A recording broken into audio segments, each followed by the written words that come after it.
2021 International GT season was by far our greatest championship yet. We had record-breaking car counts at several events. Most of the International GT sprint races were live-streamed, and we added over 50 new drivers to our International GT family. But now, it is an honor to introduce five-time 24-hour Le Mans winner and International GT brand ambassador, Derek Bell. Thanks, Ben. The 2021 season started off at the Sebring Speed Tour with a growing list of new drivers and cars. Yeah, it's certainly great to be here at Sebring. I just told the guys, went down and saw them. I said, it's an absolutely perfect day for racing. Don't screw this up. Now, it's now up to them. But we have a fantastic group of cars and customers and drivers. You know, up on the front, Rob Blake, who's on the pole, said, how intimidating is that? I got Andy Pilgrim next to me in a Ferrari. And I said, don't worry, you guys will do just fine. A massive field of cars took the green for Sprint Race 1, with Andy Pilgrim of Ski Autosport Ferrari 458 GT winning overall and in the Maranello Cup. But it was a Sprint Race 2 that really made for a great show. Elliott Skier, co-driving with Rob Blake, had to start in the back of the pack, and Elliott methodically moved his way through 31 cars and drove for the overall win in the Mission Foods GT3 Cup Trophy 4R class. Leader with the lights flashing, and it is Elliott Skier who takes the win, and that was superb stuff. Another highly successful season opener at Sebring, but now we head just a little north to Michelin Raceway, Road Atlanta. The Atlanta Speed Tour saw another very strong field of cars. There are so many great battles throughout the field of Michelin Raceway that it's difficult to know where to start. However, at Road Atlanta you had to look no further than the front of the field to see some of the most intense racing. The Ski Autosport Ferrari 458, driven by Andy Pilgrim, swept the weekend overall in 3 races. Quite an honor to have Andy Pilgrim with us here at Road Atlanta with IGT. How was your race? It was great, actually. I knew Mark Sandrich would be right there at the beginning, and I thought, okay, I got to hold him off, so I braked kind of late in one. And, everybody seemed to be having a good time. I got a little bit of a gap before I got to traffic, which was, again, what I was trying to do. I pushed really hard because I knew traffic might be an issue if someone's right on you, but it was great. The series is great. Such great competitors, and the guys, that you do catch in the different classes, they use their mirrors so well. It's a pleasure to be out here, really. But these were not easy victories for Pilgrim. There were 4-way battles in the Porsche 4R category. Andy could not detach himself from that glowing orange Autometrics Porsche of Corey Friedman, number 14, which won the 4-litre class in both sprints. The famous Porsche and Brumos livery was right at home in Road Atlanta in the hands of Mark Sandridge. The number 515 Porsche of Shannon Hansford from the Autometrics camp and Reg Williams 008 from the No Panic Racing would take the 4R win in Sprint 2. Benoit Bergeron, our 2019 and 20 Maranello Cup champion, had to bring out his familiar yellow 458 challenge car because his red GT3 had a mechanical issue. Benoit said it was good to have options, and he swept the category this weekend.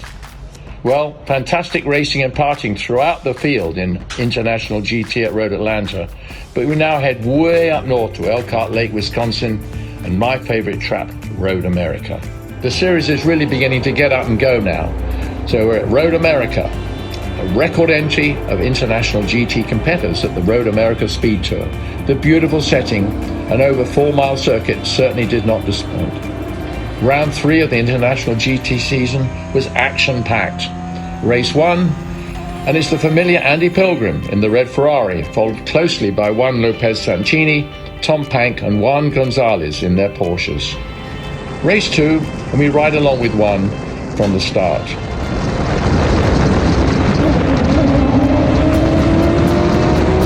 Colin Cohen returned to International GT with a new livery and won Sprint Race 2 in the Maranello Cup. Lucas Pank returned to International GT competition just days after graduating from Virginia Tech and won in convincing fashion in Sprint Race 2 in the 3.8 category. First place in Mission Foods GT4R, car number 74, Juan Lopez Santini. Juan, come on up. What can I say? I didn't think I was going to end up in this spot, but racing, you never give up. I really enjoyed it. Tom and I had a great race. We're trying to chase Andy, but he's at least this weekend he's in a different atmosphere than where we are. But guys gave me an awesome car. The track is fantastic. You guys at International are the best. So that was the most fun I have had in quite some time. Lime Rock and the Memorial Day Classic brought soggy weather and a mixed group for International GT, something we've all experienced in our racing life. Sprint race 1 and the wet conditions caused a spin in the grass for Roland Viet, but he quickly recovered. It's great to have Paul and John Reisman from Interlaken Inn racing with us at their home track. But in race 1, it was all about Steve Katz at his home track, winning in his 3.6-litre Porsche, followed by Ted Giovannis, followed by John Reisman in third. Sprint race 2, however, was quite a different story. Ted Giovannis splits the leaders and jumped out with the lead in his 4-litre car. But by the left-hander, Steve Katz goes wide, side by side with him. A few laps later, it was John Reisman making the pass on Katz for the lead of the race, and John would go on to win at his home track. Steve Katz finished second, and Ted Giovannis third. A very satisfying day for all of them. Now on, down to Mid-Ohio.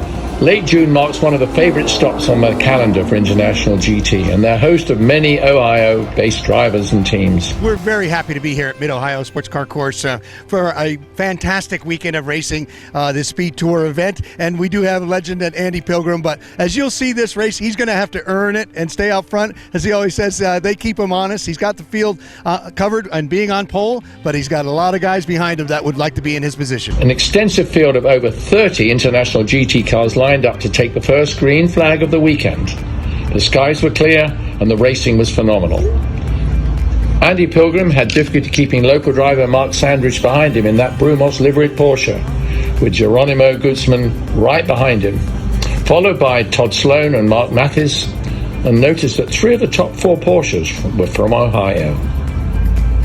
Here is the leaderboard from race 1. Another exciting start for race 2 at Mid-Ohio as Mark Sandridge tries his best to get a jump on that red Ferrari of Andy Pilgrim. The mechanics, but see, he's got that sticker going across there of Andy Pilgrim's Ferrari. He couldn't see the green flag drop, so he stuttered a little bit, and that's how Mark Sandridge got out in front. But look at this, Geronimo Guzman coming out. Lucas Pank looking to the inside. Lucas Pank had a good run last time out. He's up in the mix. So too Guzman, and we'll be on board with him in the all black and gold as they dive through the keyhole.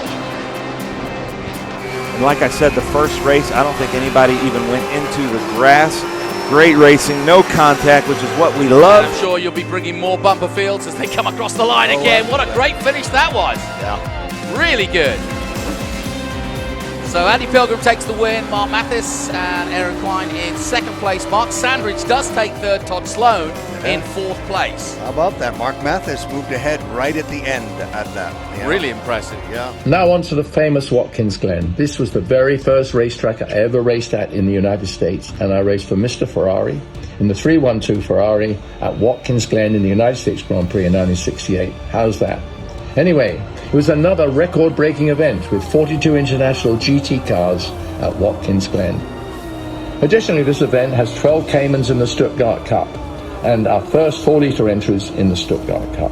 We spoke to some of our drivers on the grid walk of the live stream. Here I am, Tom Pank, pole position in International GT, 44 cars, but it's been an eventful weekend, Tom. How are you going to keep these cars behind you? Very easy. Go fast. That's your strategy, go fast. Tell us about your weekend here at Watkins Glen. Well, it started off a little rainy. We got out. We had a couple good practice sessions, and then a good qualifying, and then a not so good qualifying, and now we're ready to go. Look at this impressive field. International GT competitors take the green at the Glen. Tom Pank and Mark Mathis not giving an inch into turn 1, followed by David Tuadi and Todd Sloan. And then that beautiful McLaren of Kyle Hogan in the exhibition class. Well, congratulations to you. Great place to be here. I mean, doesn't get any better than this here at Watkins Glen, does it? Oh, this is great. Great to be back in Watkins Glen. And thank you for everybody to join us here in IGT. And I look forward to you guys to keep coming on for the future races. Thank you. Mission Foods, our marketing partner, Juan Gonzalez, second place in 4R. Let's hear from him. I'll say it 4-1. Buy lots of chips. There you go. Thank you. We're excited to be here. Thanks to my dad for the support. Just looking forward to getting more laps in this car. First time at Watkins Glen. I really enjoyed it. Yeah, what do you think? Pretty cool place, isn't it? Great track, great track. Yeah, what's not to like? In our first place in 4R, first overall, Tom, you had him covered, but you worked at it. Your cars been struggling a little bit. Tried the backup car, that didn't work. But this one's running very well. The 4R is a good car for you. Yeah, it's hooked up. Kurt did a good job. He just went through that motor since Ohio, and it's clicking pretty well, as you can tell. One more corner then. Turn 11. Out he comes in that beautiful 42. An ace-saver car. We'll see the checkered flag now, and there it is here at Watkins Glen. The first race in the bag, an International GT. No big surprise to see Tom Pank out front. From Watkins Glen, we head for beautiful Virginia International Raceway. We're going to highlight a feature race too, and look at how nicely bunched up the field is for the start of race 2. And away they go. Good start from the 42 of Tom Pank. He got away really well. And Pank could have a chance of taking the corner, but the line is definitely with the Ferrari. Look at David Tuati, though, ahead of Benoit Bergeron. Tom Pank's going to take the long way around Andy Pilgrim, but if he can get out ahead of Andy Pilgrim, it's going to be a long road for Andy Pilgrim, and Tom doesn't quite have it, but David Tuati got a great start. Andy Pilgrim takes the win, but the story was a battle between Pank and Tuati, and, of course, Ben Bergeron. Let's look at the leaderboard from this race. Well, now on to a modern Formula One racing track, the Circuit of the Americas. After a long 2-year hiatus, International GT was thrilled to return to the Circuit of the Americas in Austin, Texas. Like we've seen many times before in this season, the best battles of the weekend came in the Mission Foods GT3 Cup 3.8 category. The podiums over the weekend saw lots of different faces, with Jody Miller, number 3A, winning the sprint race 1 and finished second in Sprint 2. Sprint 2 was won by Kurt Racing's John Blizzard, number 33. Two-time Stuttgart Cup champion, current points leader Will Wax had his hands full all weekend, but was able to win all 3 races. Pretty darn good. Well, finally, Daytona, this wonderful, wonderful racetrack that's seen so many great victories from many great drivers over the years. For the past few years, International GT has hosted its season finale at the World Center of Racing, Daytona International Speedway. This is such a magnificent end to the International GT series, and such a historic, iconic track for these modern GT cars to run on. What better way to finish off a superb season than with a record-breaking 57 cars entered, 3 sprint races scheduled for Saturday and an enduro on Sunday, and a near-perfect weather forecast for all of the days. Lots of newcomers to this field, including Chris Stroh, with his coach and co-driver is series veteran Shane Lewis. As has become tradition in international GT competition, the largest fields were in the Mission Foods GT3 Cup Championship. What a great season all those guys have had. This weekend, the largest entry was in the 4-litre category. We've seen TLM racing all year, and their leader, David Tuati, may be able to wrap up his first International GT Championship this weekend. Oh my God, that was fantastic! Man, I kept looking in the mirror for Fena. What a great race, man. It was fun. Behind Andy Pilgrim, behind the RSRs. What else can you possibly say, man? Daytona International Speedway. With some cop cars. Porsche cop cars. Somebody pinch me.